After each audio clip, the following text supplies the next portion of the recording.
ही जी भाजी आहे ना ती डिलिव्हरी नंतर मी आज पहिल्यांदा खाणार आहे.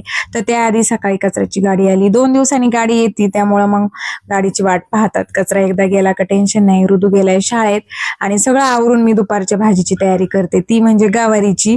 आणि तुम्हाला तर माहिती ही भाजी डिलिव्हरीत खात नाही. मी विसरलेच होती ही करायची. तर म्हटलं चला आज करूयात दाण्याचा कूट घालून आणि घरचे जे बेसिक मसाले ना त्यातच करणार आहे. काही लोक हिरवी मिरचीत पण करतात तशी पण खाली आहे. पण म्हटलं चला आता अशीच करूया. तर सगळे मसाले घालून गवार मिक्स करून घेतली. थोडासा पाण्याचा शिपका देते मी जेणेकरून खाली लागायला नको म्हणून. आणि मग भाजी शिजली ना तर मग नंतर त्याच्यावरून दाण्याचा कूट टाकते.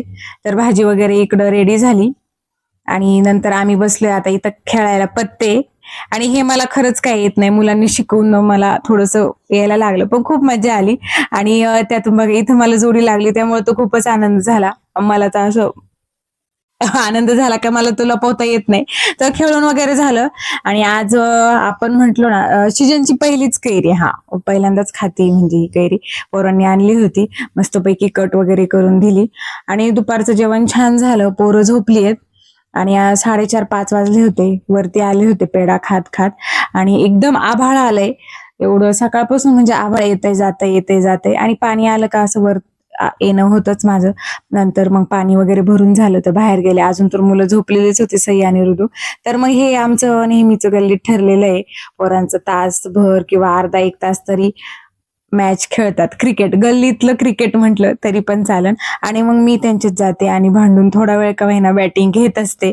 फक्त उभं राहायचं फिल्डिंगला. थोडेफार आपले का बॉल आले का तेवढं द्यायचं. तेवढं काम तर करायलाच हवं.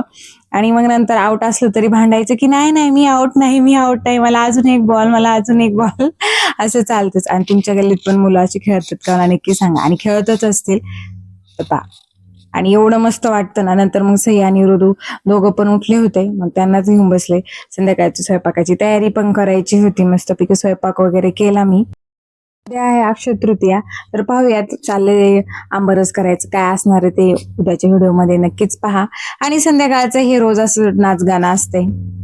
आम्हाला रस्त्यावर पण नाचायला लागतं सगळ्यांना. आणि थोडासा कार्यक्रम आहे तुम्हाला नंतर कळलंच. त्याचीच मुलांची इथं प्रॅक्टिस चालू आहे डान्स वगैरे घ्यायची त्यासाठी त्यांचं चाललेलं आहे. तर तुम्हाला पुढच्या व्हिडिओमध्ये पाहायला भेटेल. तर चला like share subscribe bye bye.